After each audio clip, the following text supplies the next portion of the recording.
Good afternoon, viewers. My name is Milton Allimadi, and I'm the host of this new show, Follow the Money in Africa. Because often in African countries, the public really is not aware of what happens to public funds.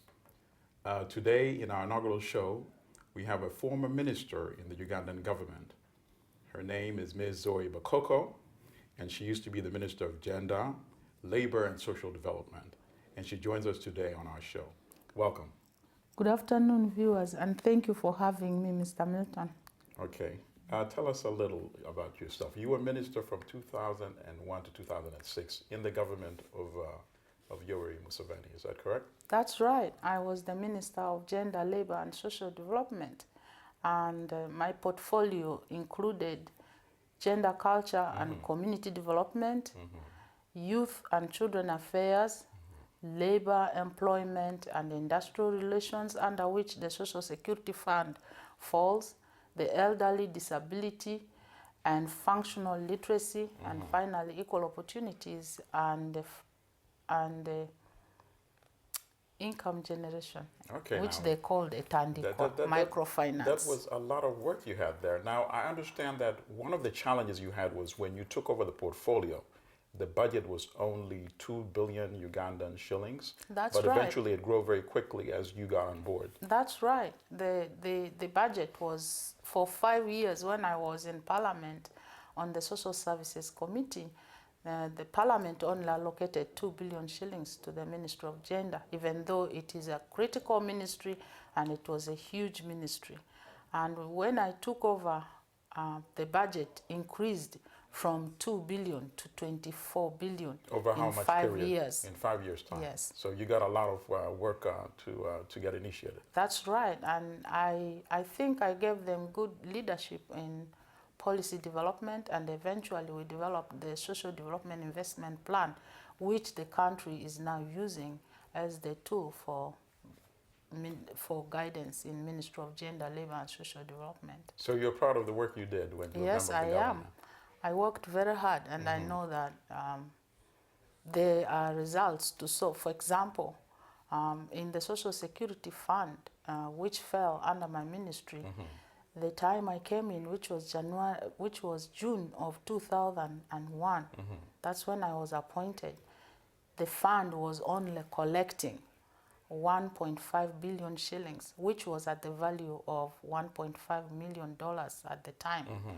And of course, I recall my president who appointed me, inviting me to State House. General Museveni. Yes, and telling me that in the presence of the Attorney General, the late Honorable Francis Ayume, that he had received security intelligence information that in the election of 2001, the funds had been stolen to support the opposition so that his party and government opposition would be defeated. Candidates. Yes, the party and the candidates.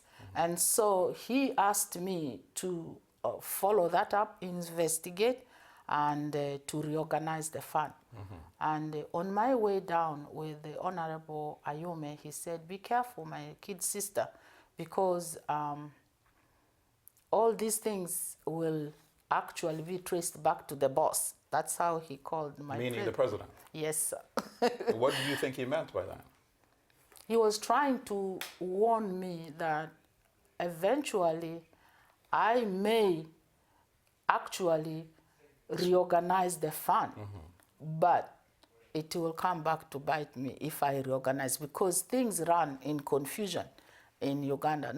You are not supposed to do things properly and in an organized manner.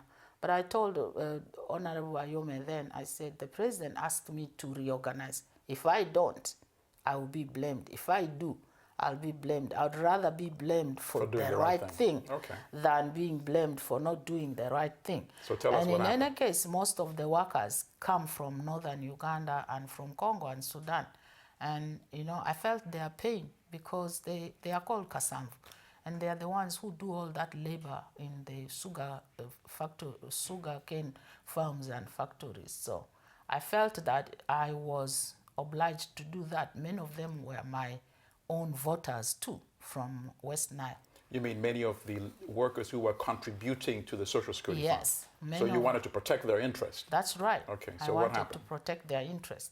And so what I did was, then I decided that I was going to undertake this directive which the president gave me.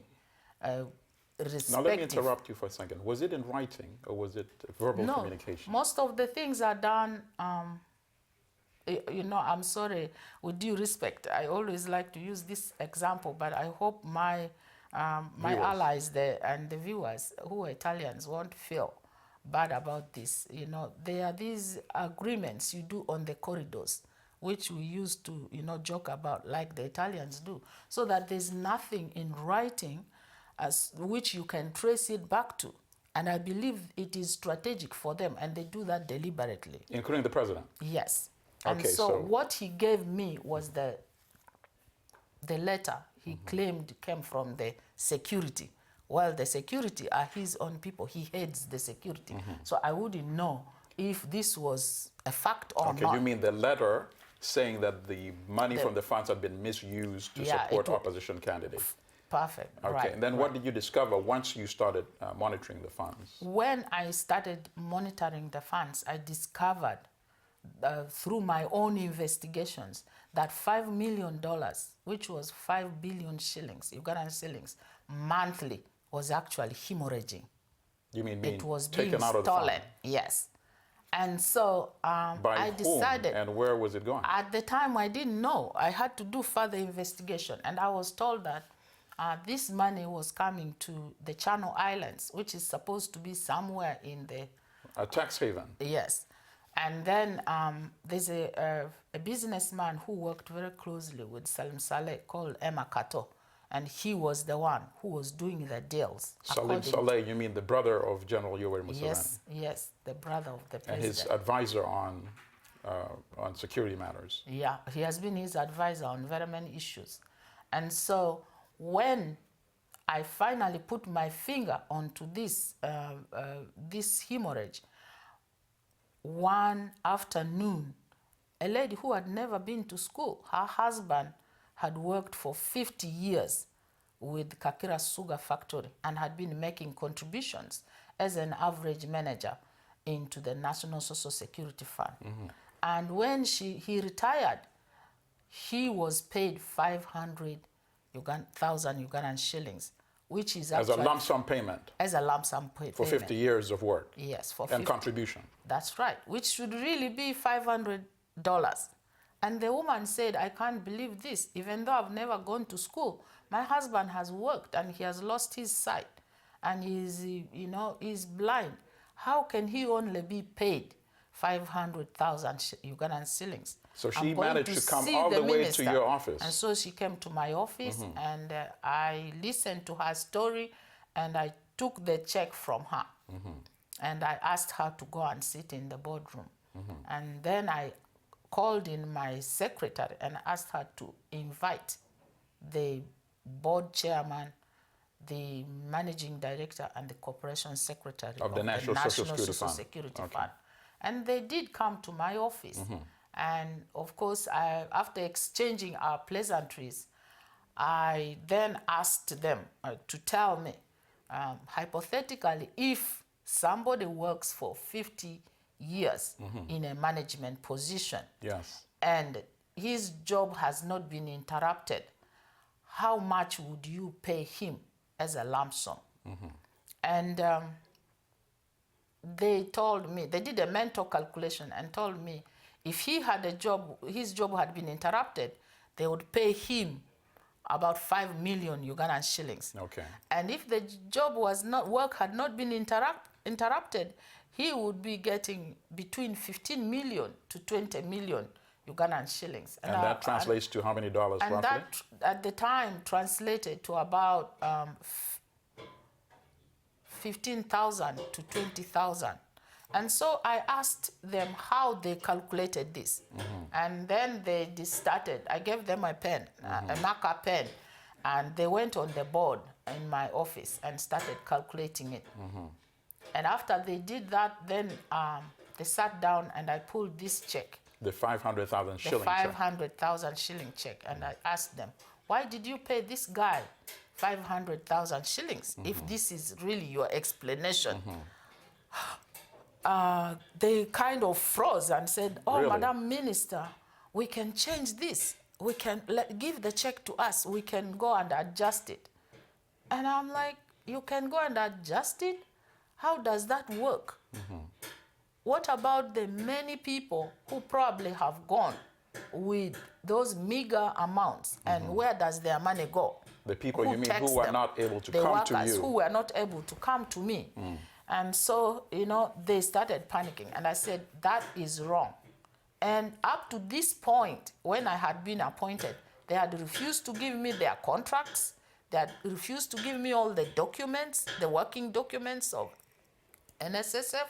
And I realized that these are people who just do the work on the corridors and they don't want nothing in writing. They didn't want you to know what was going on. That's right. And they knew I was going to find out. So I said, you know me, I'm a nurse. I don't understand these things. Just tell me.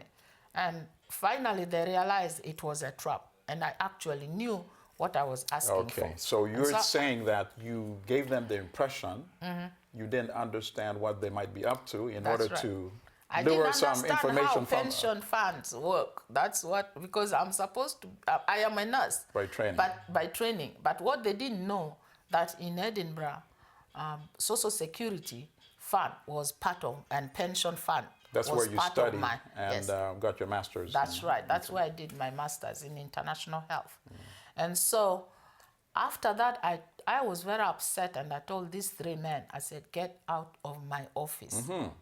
And you better go to your office and give me all the policy documents that you are using to run the National Social Security Fund, and all the contract documents and everything that I need to know. And I'm going to put them in writing and sending them to you in the next hour. So they went back. The instructions you're going to follow up with. Yes, and so they went back to their office, and I called the president's office. I needed to be protected too, because I wasn't sure what would be, because Honorable Ayume had warned me. And so I called his office and I said, I need people to come and work with me on the instructions you gave me on reorganizing the National Social Security Fund. And so, did they in fact send any people to work with you? Yes, I was sent 2 people from the president's office, senior officers, and not military but public servants who knew what they were doing. And I worked with these 2 men until... Do you recall who they were? Midnight. I don't have their names right now. Yeah. So by midnight, we had completed the information I needed to gather and the instructions I needed to give to the management. I told them to step aside.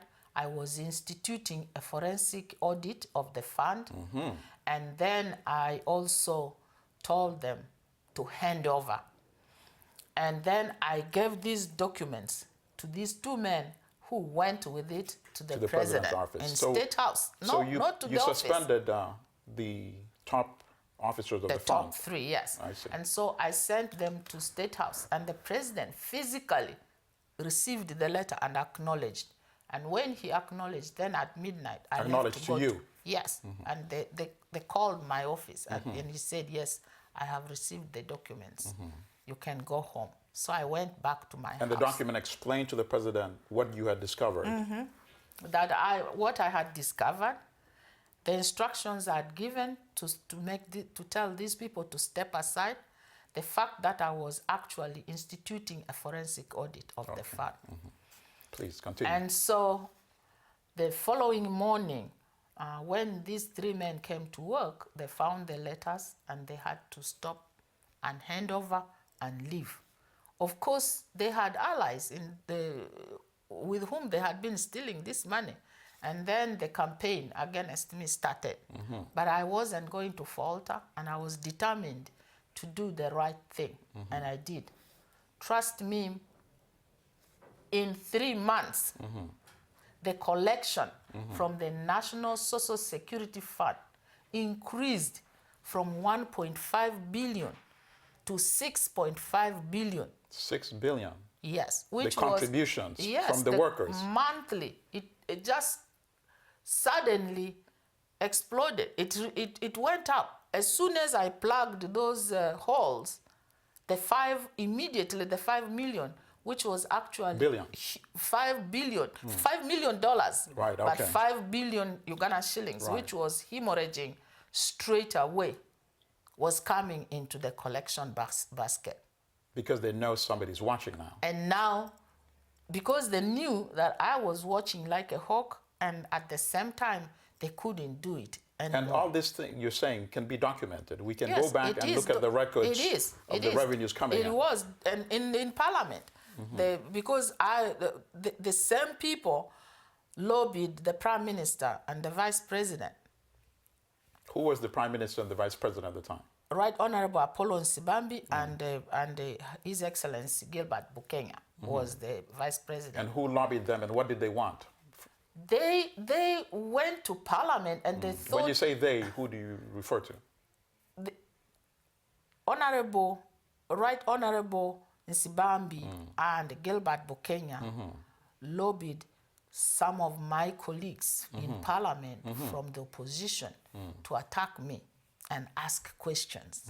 And the questions they were basically asking was, why did I sack the top management of National Social Security Fund? What law did I use to sack these people? They used the word sack, but that's not what I did. And 3, why did I appoint people who were my brothers to run the fund after I had sacked these people? Sack as in firing? Yeah, okay. Firing. But and you had suspended them? But I had just asked them to step aside so that the investigations could be done. And what did you tell Parliament? Of course, I went to Parliament. I made sure I wrote down my answers and response. And we produced over 300 copies so that each member of Parliament could get a copy. And I took all this to the clerk to Parliament, who eventually passed it to Parliament. And when the session started, I recollect one of my colleagues was asked to answer first, and he was fumbling, and the speaker decided to defer. And so I was called to respond. And I mean, my response was straight. I said, yes, I didn't sack these people, but I asked them to step aside. Right. Because if you're investigating somebody, you cannot allow them to still be running the fund, because they will interfere with the investigations. Former Minister Bakoko, we're actually going to be running out of time. So if you could quickly summarize to us, you were able to defend yourself in Parliament. Yes, I did defend myself in Parliament, and Parliament was very, very grateful that I was able to come out clearly. And I told them finally that, look here, this fund had been losing $5 million, which is 5 billion shillings every month. Right. And now the collection has increased in 3 months to 6.5 billion. Instead of calling me a hero, they were maligning me and castigating me. Now, I have another question, and this is only for the interest of time. When the funds kept accumulating, you said you started getting pressure from powerful individuals. That's where I was going, yes. Right. And so talk a little bit about that. For me, the thing was, I should be encouraged to do the work I was doing to protect this fund. My role was barely policy guidance and leadership. And I believed that I was giving good policy guidance and leadership. And now the money continued accumulating. It was going in trillions. And then we started getting cheats. They call them cheats. And we How do you spell that? CHITS. Okay. You know, pieces of paper and from the president's office, from his wife's office, the first lady's office. Janet Museveni. Yes. And then his brother Salim Saleh invited us several times to his home. Me and Onegio Bell, who was the chairman of the fund, and and he's under arrest now, I understand. Yes, he is. And for me and Onegio Bell, our answer was clear. Answer to what? Because Salim Saleh was asking us for money Money I from don't the know fund. where the money is. Yes, money from the fund. He says, Minister, you are the richest minister in this country. If you actually summon anybody, they should come running to you. I said, how do I become the richest minister? I don't, Okay, now, because you had National Social Security Fund, give me the money. former I said, Minister I Bakoko? don't have the money. Former Minister Bakoko, you hold that thought. We're going to continue in a part 2 of this interview, but we are bringing a close to today's part 1. And so save that thought, and when we do our follow-up interview next week, we will inform readers about Follow the Money. Thank you very much for leading us. We can now see where some of this money is going. And viewers, this is a program that we are going to be doing on a regular basis now, following the money in African countries. And we're very delighted that our guest today was former Minister Bakoko. Thank you so much. And obviously, we look forward to continuing part 2, where you will tell us where this money was going, who was benefiting from this money. But let me ask you, you're not in Uganda anymore. You're obviously in the United States, and not out of choice? Of course, I'm not here out of choice. I came to the Committee on the Status of Women. I represent a non-governmental organization in the UN, and I had been attending the UN for all those years. I was in Parliament, and I was the Minister of Gender. And so when I came in 2007, actually, to the UN, I had guests to take to the embassy who wanted to invest in Uganda. And after the meeting we had, then I was requested to go back in the embassy. And I was told by the ambassador and 2 other people that don't go back because you are going to be the sacrificial lamb. Okay, so they... I was very confused because I was not prepared to come to the US. I left all my documents back home. I didn't have enough clothing that I came with. Which ambassador gave you that money? At the time, I think it was Ambassador Butagira. So actually, he was looking out for your... He was looking out for best me, interest. and I am very, very grateful. Very, very grateful to him. So you're not living here in the life of luxury with millions of dollars from the I wish National I had, Social but Security I Fund. don't. No, I am not. Yeah, no. No, I'm struggling, but I'm happy. The government has been taking care of me, and I'm grateful to the people of the United States. The U.S. government. The U.S. government for taking care of me. Okay. And I believe that I'm alive today because I still have a role to play. And I believe that once a leader, always a leader. And so I'm going to play my role in educating our people and making sure that they understand exactly what a good government and a bad government is. So you're officially exiled in the United States? Yes, I am. And you applied for exile? That's true. And you explained your circumstance to the American Yes, government? I did. Including what happened at the Yes, National that Social was the Security Fund. major issue. So the U.S. is aware of what happened with True. the National Social Security Fund? They are. That's how they were able to give me my permanent residence here. And you will be able to prove everything you say if the appropriate time and the appropriate medium should ever arise. True. It will. The time will come. Because at one time they had accused you of mismanaging the fund. Or It's so funny. The media says I mismanaged the National Social Security Fund. The president says I wasn't competent enough to manage the fund because it was too big, because I was just a nurse and I was this village girl from Arua. But if I was a nurse and that village girl from Arua, how could he, in 3 or 4 reshuffles, keep me in the same position it's a very for strong 5 argument. years? But on that note, I now want you to save that, as I said earlier, for part 2. Thank you. We will certainly continue this. And viewers, thank you for being with us. And we do promise you that we will try to visit many African countries and follow the money in those countries, just as we started today with former Minister Bakoko. Thank you so much. Thank viewers. you, viewers.